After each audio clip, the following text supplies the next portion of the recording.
Hola, buenos dias. Hello guys, good morning and welcome to Oaxaca City, a bustling capital of a Mexican southern state of nearly 600,000 people. Oaxaca is an amazing historical spot with amazing architecture, great food, great culture, with people that have been doing it since before the Columbian times, with a new mixture of Spanish laid over it, with a new mixture of Mexican put on top of that. What a place. Today we're going to start our journey in Oaxaca. We'll be capturing this city over the next 3 or 4 days, telling different stories from people, from places, but especially from food. Today we're going to talk about mole and chocolate. Mole, the super epitome of Oaxacan cuisine. It's a sauce with a million different ingredients, and chocolate, a base of that sauce and a base of the cuisine here in Oaxaca. We're gonna go to 2 markets today. We've got lots to see, lots to explore, lots to taste. Come along guys, let's do it. Vamos.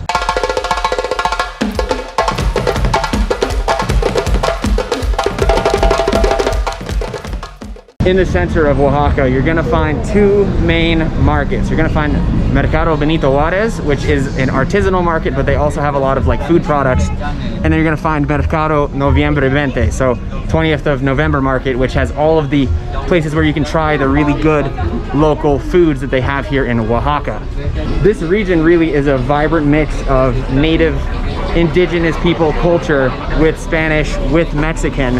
And so you find a lot of things here that have basically been sold or been created before the Columbian era, after 1492 obviously, that they're still doing, more so probably than any other state in Mexico besides the other southern states near Guatemala. The first thing we have to show off are chapulinas. Chapulinas, see? Chapulinas. So here you can see they're grasshoppers that they purge of any gross things through water and through lime. They boil it and then they fry them, and then they serve them on all kinds of different things. This is probably the only place in the world besides Southeast Asia where they eat bugs, I guess, and Africa, not as a gimmick but as a protein source. Many you know, life has been tough down here, and especially when you get out of the city, the people aren't making so much money, so chapulinas are a really good way to get your calories in for the day, and they're really good. They taste like popcorn, so let's buy some. ¿Qué recomiendas? Enchilado, al mojo de ajo, sal y limón. ¿Qué es la mejor? Ajo. Este? Okay. La rodilla igual lo tengo aquí la gorra. Medio, sí. Hasta está bien. Okay. Gracias. Before I dig into the bag of bugs that I've purchased, I will tell you a little story about my childhood. I went to a kindergarten in New Mexico, and there was a lot of Latino people, and there was probably a family from Oaxaca. So this little girl came to school with a bag of chapulinas, and everyone was giving her a lot of shit. And you know, I tried it. So I actually tried chapulinas when I was 5 years old in solidarity with my Mexican friends. So probably the last time since I've tried it, and I'm very excited to give it a shot. I'm not like a bug person, so this isn't something I would normally do, but it's part of the culture. It's not like Thailand where it's more of a gimmick. This is like real world stuff. So let's go for chapulinas. Just so you guys can see, this is like a real little grasshopper guy. Oh, right. Doesn't look amazing. Oh, right. Chapulín. Chapulinas. Chapulín colorado. ¿Te gusta? Sí. Está rico. This guy loves it. Oh, I'm on your bike. Lo siento. All right, we're trying the chapulina. Contador Salazar.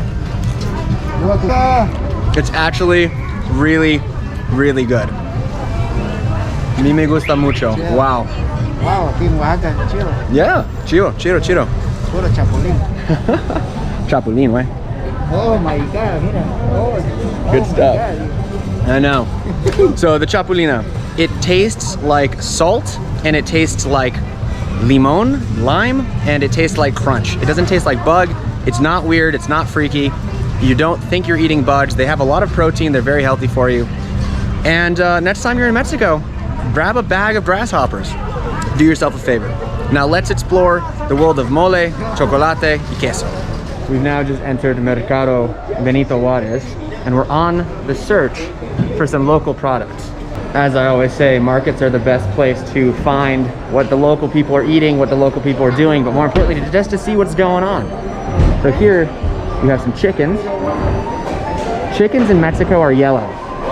it blew my mind to find out that chickens in real life are actually yellow and not this weird white color that we get in the United States. We have good examples. We're now in the carniceria, the meat section of the market, and I always find these places so interesting. You've got the different kinds of chorizo, spicy sausage. You've got meat. It's all out and unrefrigerated. You have, this is for pastor, or something that you would grill in asada. And then here they have the dried meats and the already cooked chorizo. Spicy, tasty, really good. Hola. And here they also have chicharron. So they have all preparations of the meat, fried, fresh, and dried, all ready to go. They've got what you need. I love it. Our next stop, we're going to talk about mole. Mole is the endemic sauce of Oaxaca, the spirit, the lifeblood, what the people are so proud of, and what has made its way all the way up to the United States and into Europe. It's an amazing, amazing sauce. Possibly one of the world's most complicated sauces. Mole can contain anywhere between 20 to 50 different ingredients, with chocolate being a base for 2 of them. Oaxaca is called the land of 7 moles. So they have 7 beautiful mole sauces here, which I'll show you. They have mole verde, mole de ajonjolí, mole de frutas, oaxaqueña especial, corradito, mole negro, mole rojo especial. So the main ones are the different colors: amarillo, negro, mole verde, coloradito, which is kind of like a little bit red. And then here they have their special different sauces. Moles are the most complex things that you can probably find here, or probably find in the world as far as flavor goes, with the sauces being made over a series of hours, being stewed, being cooked, being broken down. They grind the mole on things called metajas, which are essentially like mortar and pestles, and they grind everything. It's mostly chile, chocolate, and then different kinds of spices, aromatics, and herbs. The best thing is that they stuff tamales with mole, different kinds of tamales. They do different mole sauces that you can find on a very big variety of dishes. And it's one of the most unique foods that you'll ever find in the world. The base of moles are oftentimes chiles. So what they do is they dry them and then they grind them. So different kinds of chiles endemic to the region. You've got different kinds, red ones.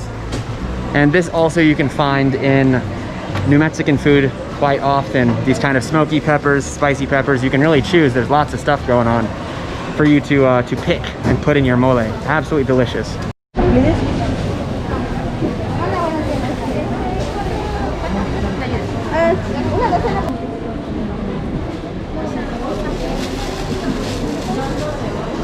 Este es quesillo, ¿sí? Sí, este es descremado y este de acá es de crema. Ok, ¿y qué te gusta más? Pues a uno le gusta más el de crema. A este lo único que tiene es que le quitamos la crema. Ah, ok. Está descremado. Ok. Este está entero y este es light, se puede decir. Ok, puedo decir. So I'm next to my cheese lady here. I've bought this. It was 36 pesos, so that's like almost $2. And here you can see the different kinds of cheeses that they have. They have one with more cream, one with less cream.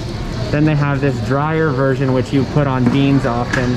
And then here they actually have the crema, which is kind of in between a sauce that they use, kind of like a sour cream. The quesilla oaxaqueña is one of the most famous things I think that they export from Oaxaca. And so I've bought a ball and we're going to give it a try when we sit down and try some mole at a restaurant.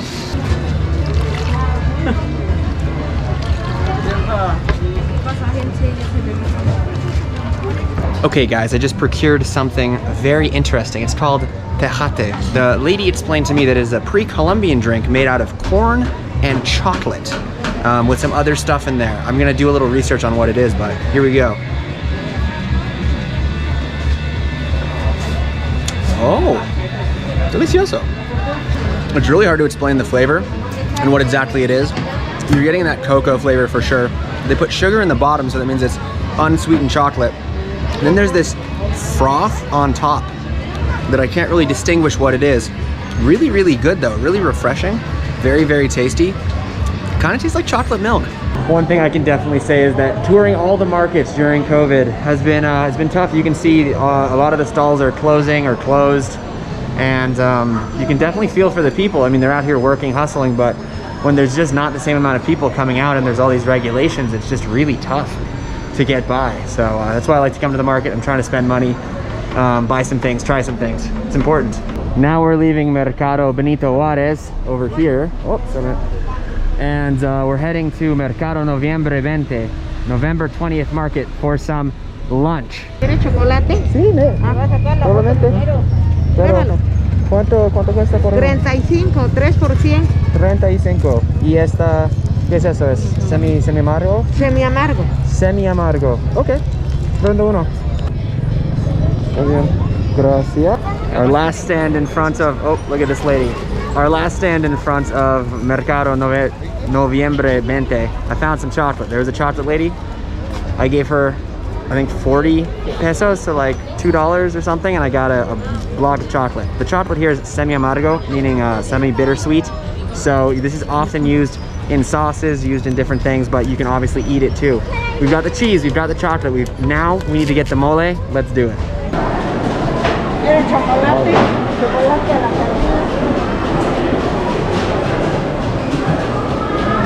So I found a local little spot here in the market. I think they're all pretty local, to be honest with you. And we've got the flavors of Oaxaca. We've got chocolate, semi-agrado. We've got chapulinas, as we've seen before. We've got quesilla, Oaxaca queso. So we ordered some mole negro, which is the really, really classic one. Mole sauce, 50 ingredients, has chocolate as a base and some different kinds of chiles with chicken, super classic preparation. So here we go, guys. We've got the plate of mole. So you just got the black mole sauce, you've got chicken leg, you've got some rice, and then the tortillas that they make here actually are very regionally specific. They're called talayuyadas. They're called taluyadas. These are something different. They call these pastiza or something. I'll look up the word, but they don't call them tortillas here. They call them something else. They're thicker, they're bigger than your normal ones, and oftentimes they're made with blue corn, which is an amazing type of tortilla if you've never had the opportunity.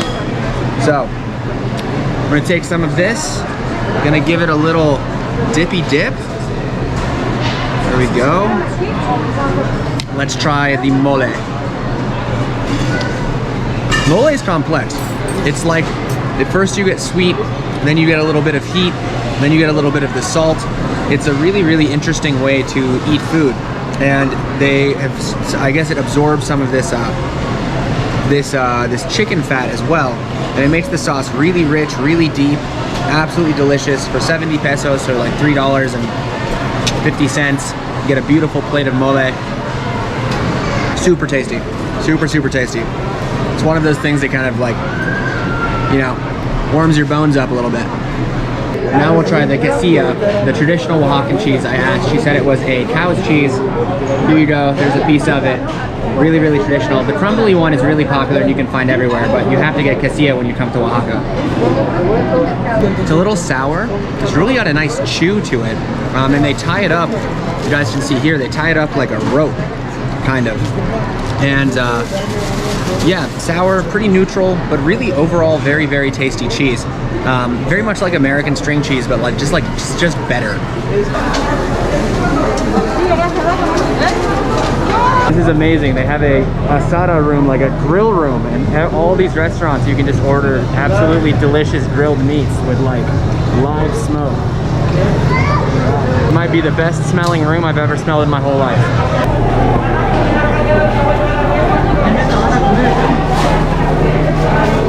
We're at spot number 2 in Mercado Noviembre 20. And I've ordered some chocolate en agua, so chocolate in water. It's some type of drink. They serve it super traditional with a piece of bread. But first I want to try this chocolate. So it's really coarse. I've never had coarse chocolate before. It's interesting. It's crystallized in a totally different way. I would say because most of the chocolate we get in the United States is tempered, or in Europe. This is not tempered. You can see the sugar crystals and you can see it's brittle. I've never seen chocolate like this in my whole life. So chocolate, for those of you that don't know, is a huge part of pre-Columbian cuisine and culture. They essentially took, here we go. We've got the bowl of chocolate and water and a bun. I'm kind of excited to try that, but In pre-Columbian times, chocolate was one of the staple crops that they used for many different purposes. I was listening to a book recently by Michael Pollan called Caffeine, and in it he was saying that chocolate was essentially a fuel because it has caffeine in it for the Mesoamerican society, and people enjoyed chocolate and coffee because of its properties of caffeination. And he makes the argument that it was the start of kind of the world started when caffeine started becoming normal. Anyways, chocolate you can find in a lot of things, and chocolate was not sweet for a really, really, really long time.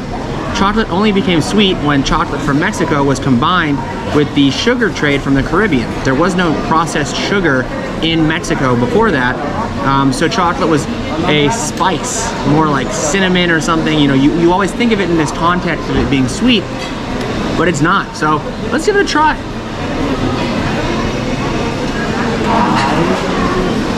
Whoa, that is so weird. Super delicious. So it's like they took the chocolate cocoa nibs when they mixed it with sugar and then somehow compounded it together to make one cohesive bar, but it doesn't melt in your mouth, and it doesn't chew like chocolate because it hasn't been tempered. Tempered means when you bring it up to a certain temperature, the chocolate essentially turns into an emulsion. Here it's not like that, it's crunchy. It's almost like a biscuit or the beginning of a cookie. It has like a little cinnamon flavor in there. It's very aromatic. It's beautiful. I've never seen, and it sheens. That's really cool. Interesting. Oh, that's awesome. That's really awesome. I don't have anything else to say, but that's awesome. It's the best experience when you try something you think you know, and then you try it, and it's not what you know. So, let's look at this chocolate en agua. You get like a big bowl. Interesting.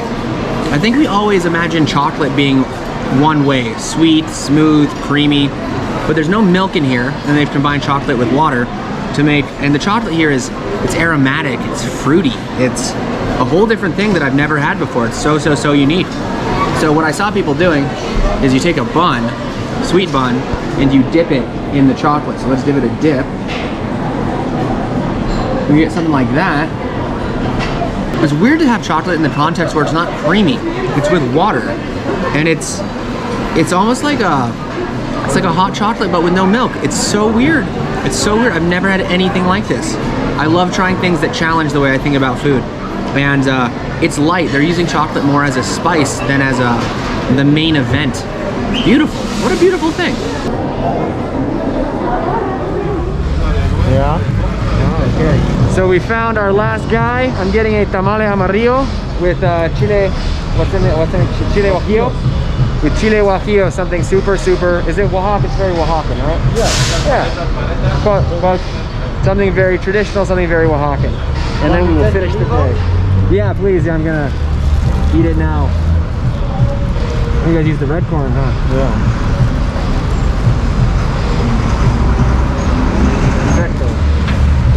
There we go. Nice. You want a spoon? Yeah, please. We've tried the chocolate, we've tried the mole, now we've got tamales, the last stop of the day, in the bag. You know, if it's in a plastic bag, it's good. The guy even put a plastic bag over his hands so he would be clean while doing it, which is very impressive. Normally you don't get that cleanliness mostly anywhere, honestly, not even in the US. So all right, here we go, guys. We got the tamale in the bag. This is amarillo. Here you can see we've got some beautiful chile guajillo, some tomatoes, all in a masa, which is corn, like processed corn flour with some lard probably, and it's gonna be delicious. It's interesting. They keep it in a basket, and in the basket, as you guys just saw, the temperature is so hot. They steam these probably in the morning, but I mean, this thing is fiery hot. It's like, it actually hurts my hands to try to get this out of here. All right, guys, here you go. A little bit of the tamale. Beautiful. Oh my God. Peppery. Now I'm getting some spice. Got a little bit of chicken in there. And the masa is so, it's so good. It's so velvety. Absolutely delicious. I am so shocked. That is awesome. Really good. So today we've covered a lot. We've talked a little bit about the history of Oaxaca, especially when it comes to food, the important food staples, why it's important for the people here, and we've seen some of the people who make it. So I really hope you guys enjoyed today. We're gonna do a big food crawl at night one of these days, and we're gonna go to a Zapotec temple system tomorrow. Lots of stuff coming. So if you like the video, make sure to, of course, like and subscribe, hit the notification bell. We need notifications. And more coming from Oaxaca and southern Mexico next time. Hasta luego. Thank you for watching.